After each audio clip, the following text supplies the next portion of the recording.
Wherever you are in the world, there's a symbol that shows you're part of a global network of trusted, highly skilled individuals. With over 750,000 chartered accountants and 1 million students in 190 countries. Research shows that if you display the Chartered Accountants Worldwide Network member logo, business leaders and clients see you as more relevant to helping them internationally. You worked hard for this respect. Display it with pride.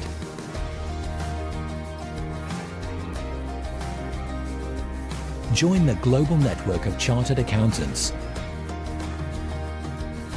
We're stronger together.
Wherever you are in the world, there's a symbol that shows you're part of a global network of trusted, highly skilled individuals.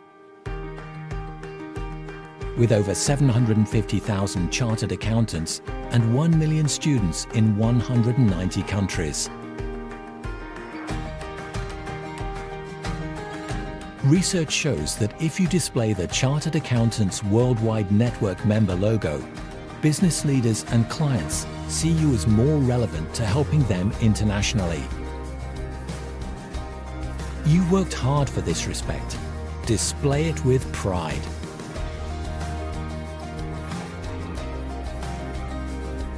Join the global network of chartered accountants. We're stronger together.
Wherever you are in the world, there's a symbol that shows you're part of a global network of trusted, highly skilled individuals. With over 750,000 chartered accountants and 1 million students in 190 countries. Research shows that if you display the Chartered Accountants Worldwide Network member logo, business leaders and clients see you as more relevant to helping them internationally. You worked hard for this respect. Display it with pride.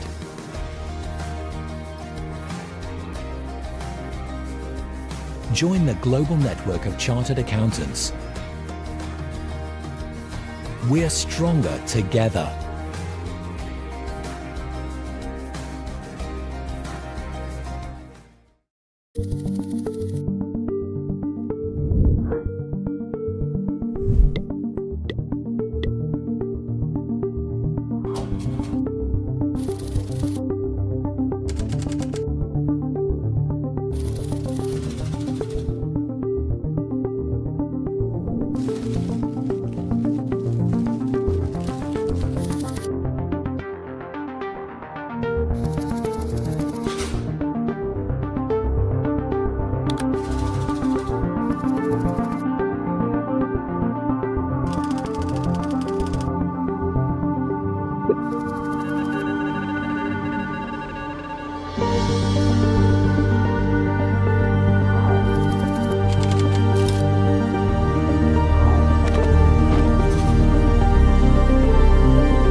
Wherever you are in the world, there's a symbol that shows you're part of a global network of trusted, highly skilled individuals. With over 750,000 chartered accountants and 1 million students in 190 countries. Research shows that if you display the Chartered Accountants Worldwide Network member logo, business leaders and clients see you as more relevant to helping them internationally. You worked hard for this respect. Display it with pride.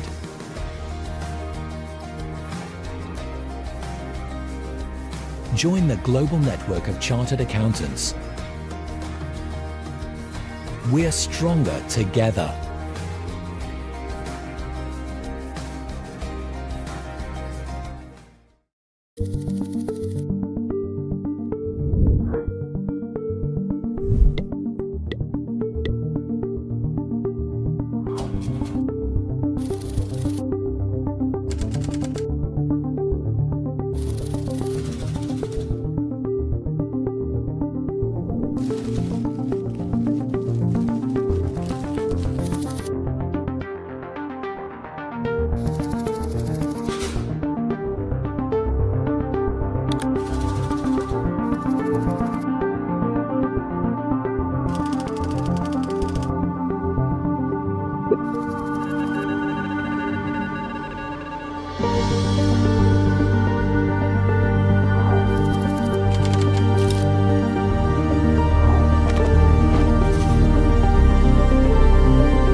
Good afternoon or good evening, whatever time of the day it is that you are tuning into this episode of Difference Makers Discuss.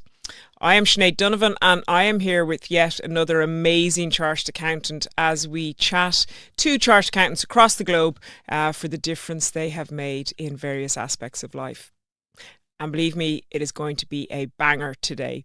I am here with Catriona Jennings. Catriona is a fellow Irish woman and a member of Chartered Accountants Ireland. That is where the similarities probably end, because Catriona is going to tell us in her own words, but I'm just going to give you a little bit of a teaser. She's in the aviation field and the trading desk of aviation, which is in itself a very interested to hear about. But Catriona is excelling in the sporting world as well as the professional world. An Olympian representing Ireland. A marathon runner and gone up to endurance running, and most recently the new world record holder for 100 miles. Yes, audience, you heard it, 100 miles running in, I'm going to look at it now, 12 hours, 37 minutes and 4 seconds. Catriona, congratulations first off, but please fill in the gaps of everything that I've talked about there, your profession, your sporting achievements, and just how you balance it all. Hi Sinead, well firstly thank you so much for having me on the podcast today. And yes, I guess I think you did a really good job of summarising it. I think maybe the blanks, I suppose. Where did you start? You started in PwC, am I right? I started in PwC. I studied law and accounting in college. I loved accounting when I was in secondary school, and I knew that was something I would be interested in. But I also really liked English, and I thought maybe a career that could potentially either go down the road of law or accounting was one that would be suitable for me. I ended up in tax in PwC, where I trained to become a chartered accountant and also tax advisor or chartered tax advisor. And I then I guess I moved up through the ranks in PwC.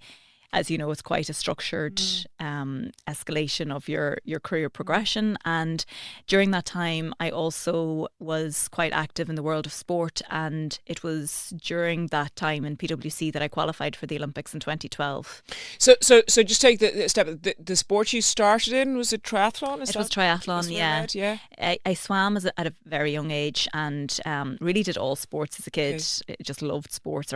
My entire family was just very sporty, and I started doing triathlon in my early teens, well actually probably around 12 or 13, and competed for Ireland as a junior. Wow. Moved to college and continued triathlon, but I suppose my time was a bit more limited, so I focused on running then, and particularly when I moved to Dublin to start my first job with PwC, running was really the sport then that I kind of just focused on at that stage. Okay, so you qualified for the Irish Olympics for 2012. Yes. Okay, and but tell us a little bit about kind of that journey to qualify. I mean, you were churning out PBs. Again, I'm going to look because this nearly blew my mind. Your PB at a marathon 2:36. Is that correct? Right? Yes. Gosh. So during the time when I was training to qualify for the Olympics, I was working full time. I think as a chartered accountant, everyone can probably sympathise with, you start your first job, but you're also studying. So you become very good at organising your time and making sure that you have allocated the right amount of time to whatever you're actually focused on at that moment. And to me, running was just another one of those items that I needed to fit in, or wanted to fit in, I guess.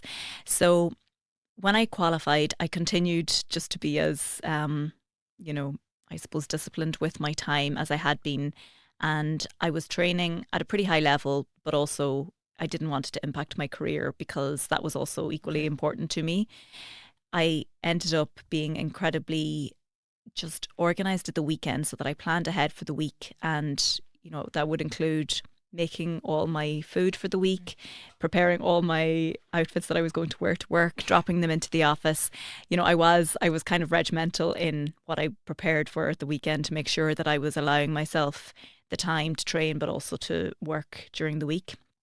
And then I qualified I achieved the qualifying standard in the Rotterdam Marathon in April of 2012. And at that point, I had a chat with the guys in PwC, and they very kindly let me take some time off work so that I could focus on the Olympics. So I trained full time then from probably, I think it was early May until after the Olympics in August. So that was great. But interestingly, I suppose I had done a lot of the work to actually get there when I was also working full time, and for me that just suited me well because I think there was something nice about knowing exactly. I was, as I said, organized, that I knew exactly what I was going to do and when. Of course, you get a curveball. You're working on a project, you have to work late, so you do have to adapt your best made plans. But at least you're kind of following a structure that for me just worked really well. And PwC were very good in the way that they enabled you juggle things. You said they were when I qualified. Yeah. Okay. Okay. So yeah. So forgetting you had study, you had lectures, you had all that. So gosh, fair play to you. Sorry, I have to pick up on one comment you said there. You dropped the outfits into the offices. That's because you ran into the office. Yes, I used training. Sorry, that was part of my training. And I would run in and run home, or you're trying to, I suppose, maximize the time in your day. So I was, and back in those days, running now is huge. It's completely exploded in Ireland, and you often see people running into work with little backpacks on. Back though, in those days, it was very rare. You didn't really see people running around with bags on their shoulders. So, I was probably a little bit strange to some people that would be observing, but yeah, like and while I would run in sometimes with a backpack, it does impact your stride, and I just didn't. I was very conscious of being injury free, so for me it was important to just allow myself the time to run as free as I could. Okay, so let me. There's so much that I want to cover here, so let me get the sport bit out first, and then we'll come back to the profession if that's okay. Sure. 'Cause I'm really interested to hear about the professional life.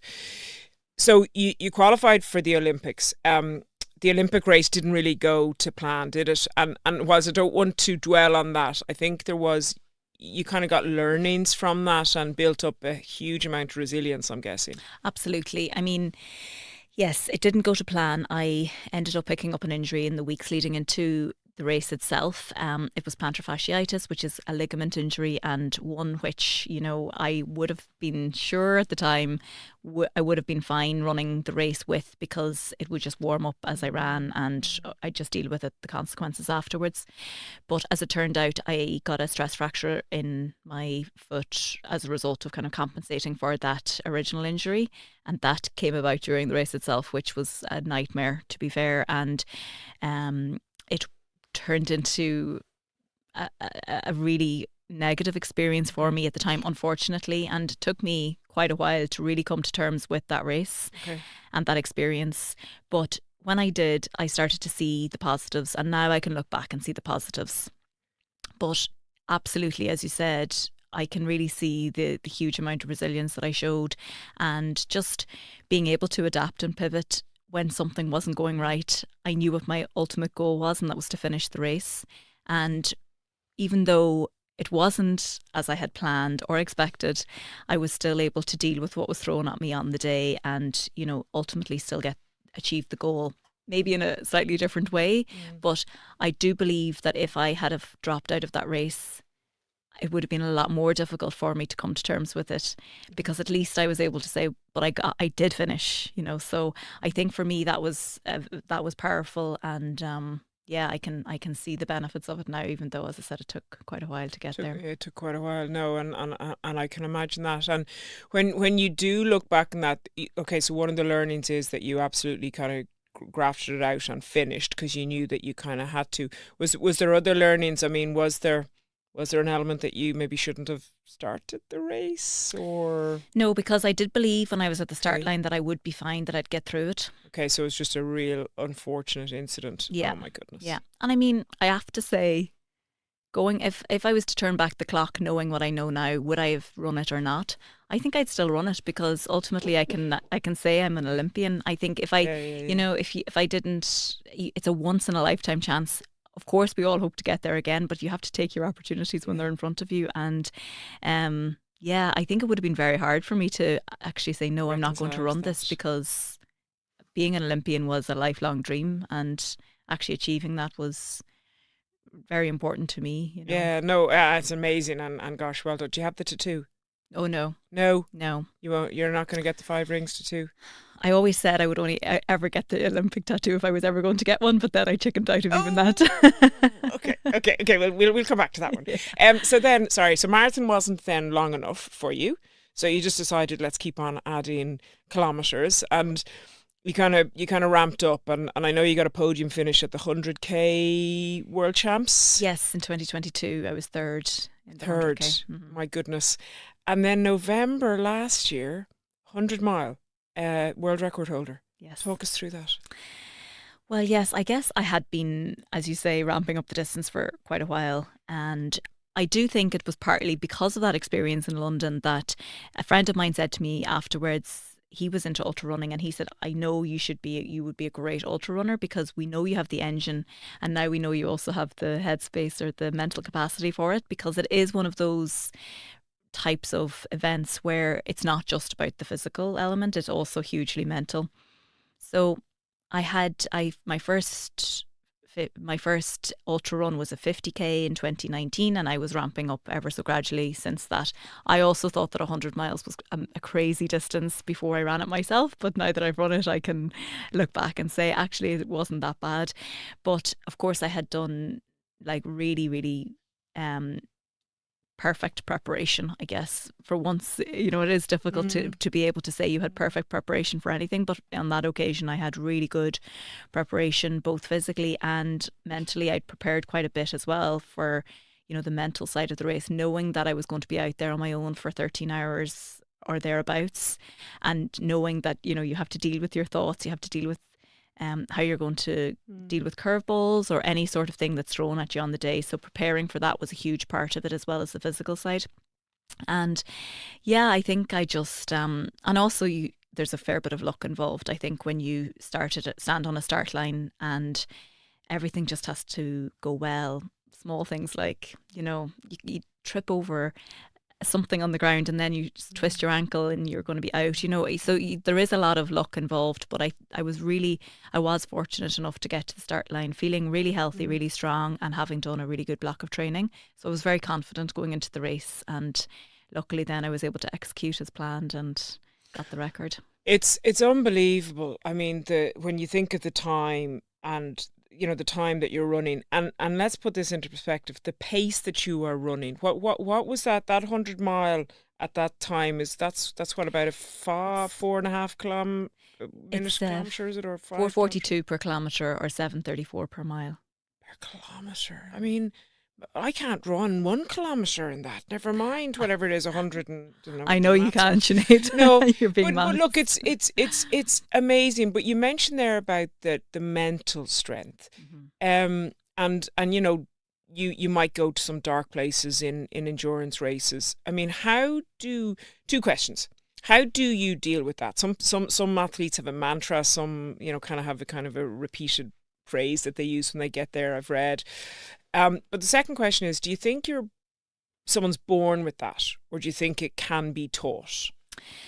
So to answer your first question, luckily I didn't get to a dark place because I was so well prepared, and also I was constantly reaffirming positive thoughts in my head when I was running. I just kept reminding myself, this feels good, I feel great, so I'm on pace. Consciously you were doing that? Pretty much, yeah. Anytime my thoughts drifted, I intercepted them and made sure that I was being positive. Of course, there were periods where I was just thinking of nothing because it's a long time. But anytime I was like, oh, how am I feeling? I would just say, I'm feeling great. My heart rate is low. I was just being very positive with myself. And secondly, it is absolutely something that you can adapt. I don't believe personally that you're born with it. Maybe, I think you can use whatever life experience that you have and adapt them in a positive way to, shape your thoughts and to effectively kind of try and control those voices in your head in a positive way. Okay, so you do believe that it's something that people can teach themselves or read up about? Yeah, that's interesting. And final question on sporting before I transcend into professional, because I do think there's a huge crossover. For sure. Is there any takeaway tip or technique, or is there a book that you would recommend that people read for this mental strength? Because I think like mental strength in all aspects of life is so important. Maybe there's not, but it's hugely important, yes. And I am trying to think. I think I read a lot of sports biographies and autobiographies. Okay. I think I've kind of had a little mesh of all of those and taken like small bits of various different pieces, of what I've read and tried to use them. So there's no one book as such that I could say, but I think that I think you can certainly, if you have a big event or something that you're focused on, be it, as you say, to do with work or sporting, I think you can prepare for that by allowing the same amount of time that you would to write a project, for example, or, if you actually sit down, take the time and visualize and prepare for it, I think that's hugely beneficial. And I think that's really the big learning that I would have taken from this experience. Okay. So visualize it. And yes. Some people kind of say that that's manifesting. I think people can call it whatever they want, but visualizing is good. Yeah, I mean, the way I see it is that when you visualize something, your brain thinks it's done it before. So when it gets to the point of doing it, it doesn't freak out. You're kind of prepared. You have the tools that you need to deal with it, and it doesn't seem like it feels comfortable with it because it thinks it's done it before. Okay.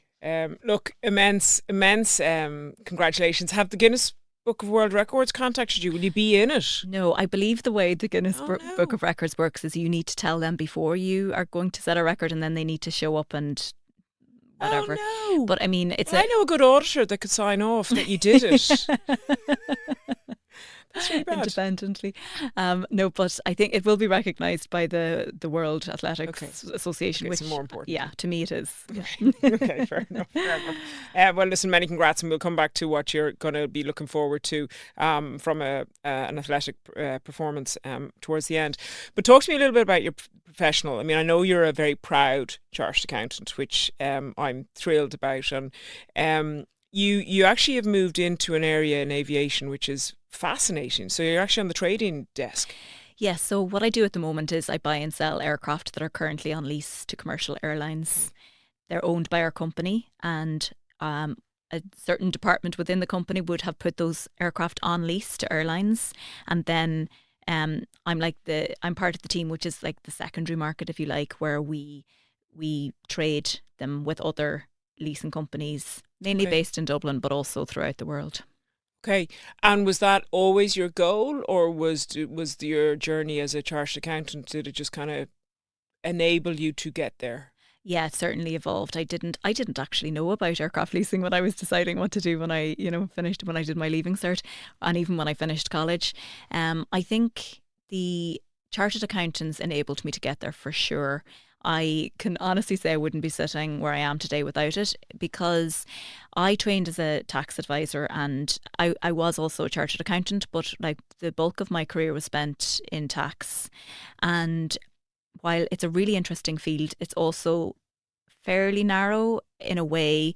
And particularly with aircraft leasing, while it's absolutely key to every transaction that is carried out, because our business is global and you need to look at the tax throughout the world. So it's a crucial element. It's you don't really have the direct customer facing role where it's slightly. I suppose it's slightly. I hate the term back office, to be perfectly honest, but I suppose it could be viewed as more that than kind of the front office side of it.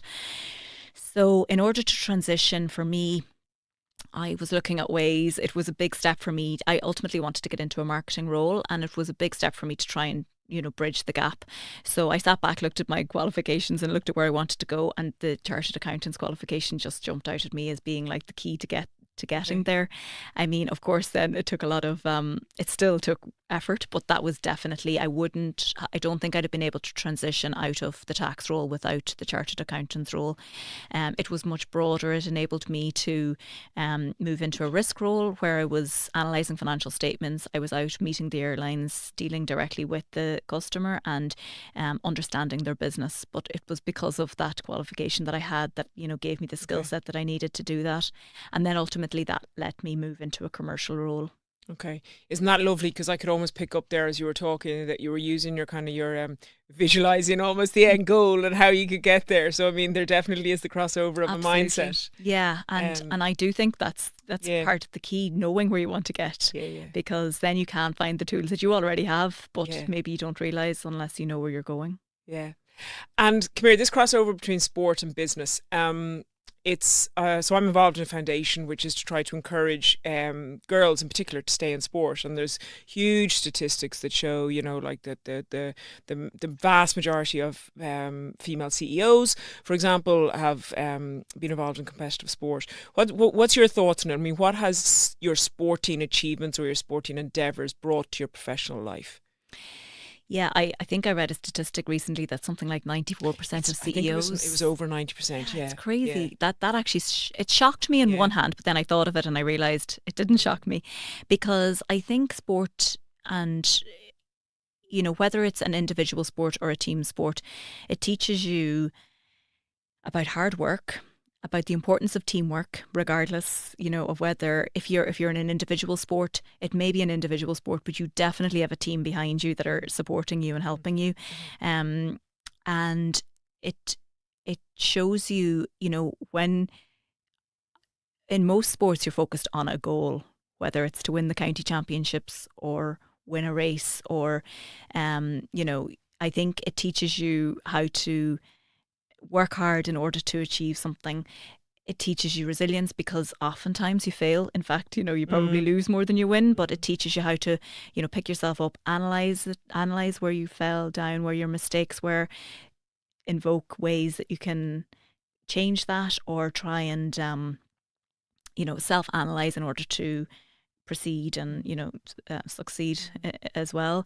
So I think there are there's definitely huge crossovers, and I think it almost enables you to try and fail, because that failure isn't necessarily the worst that thing that can happen, because you can come back. It's not the end of the world. Yes, you might be disappointed, but you will survive and life goes on. That's nice. That's a nice perspective. I like that.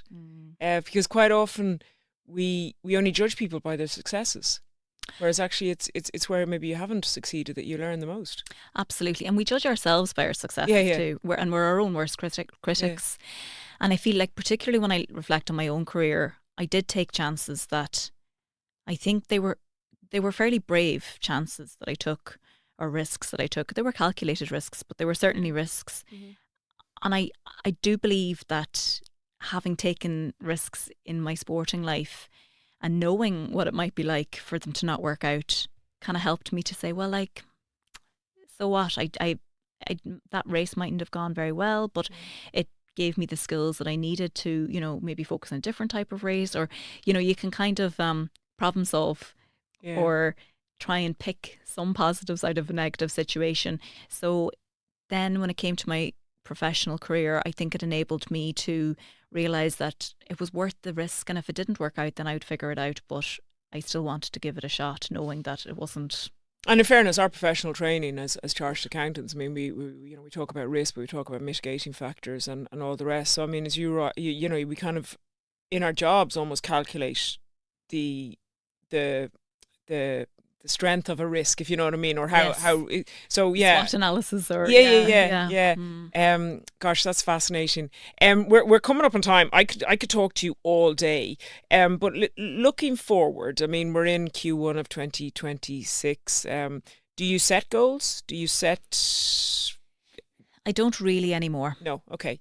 No, I try to change practices Okay. because I feel like I have sporting goals within reason. Okay. But I try to make them a little bit looser now than I used to because I know where I would like to get, and I don't want to necessarily, I don't know, I don't want to close myself off to other opportunities by just focusing. Well, I kind of like to keep it a little bit fluid, but I like to, the reason I like to change practices is because ultimately your performance will improve if you can change practices, and it's easier maybe to focus on the day to day than the bigger goal down the line. Okay. That, I mean, I do know what my goals are. Okay. Rather than like my bigger goals, rather Yeah. than the individual goals for the year. I think the way you answer that though, I would take that as a very mature way of setting goals, because I think certainly when I was younger it was very much okay, I'm going to do X, and if I Yes. didn't do X, I had failed. Yes. Whereas actually now it is a bit broader. It is a bit broader, yeah, and it's definitely maturity. And I certainly was all on for the sitting down with my page and having my professional goals and my sporting Were goals you? every year. Okay. Yeah. Okay. And now I'm like, I don't know if I necessarily see the benefit of that. Like, I will certainly have goals throughout the year, but it doesn't, for me, I don't have to sit down on the 1st of January and set them. Brilliant. Yeah. No, brilliant. No, there's some really good takeaways there. And a couple of final questions. How do you juggle everything? Do you still run into work? I do do. you still bring your stuff in at the weekend? No, change in them? you're running with the backpack I'm now. more the backpack type. I think, I mean, I'm not as organised at the weekends. I like to enjoy my weekends too. Yeah, it's very important. It's a busy week, and sometimes, you just need to allow yourself to switch off at the weekend. I think in order to have that longevity in the career, in my, both careers as well, I think having a little bit of, you do need to have the downtime, or else it's just not sustainable. Completely. And I know when we talked previously, you were talking about trail running and getting into trail running, and I'm sure you've started on that big time. Yeah, I have a race coming up in a few weeks now, so that'll be the first test. Okay, well listen, the best of luck. Catriona, it has been an absolute pleasure talking to you, and to sit in front of such a successful chartered accountant, Irish woman and world record holder is an absolute privilege. So thank you so much, and I really wish you all the best for 2026. Thank you very much, Sinead. No problem. And thank you to you all who have stayed with us to the end. I have no doubt that there will have been takeaways from this episode. And please dial in for the next episode of Difference Makers Discuss. Cheers now.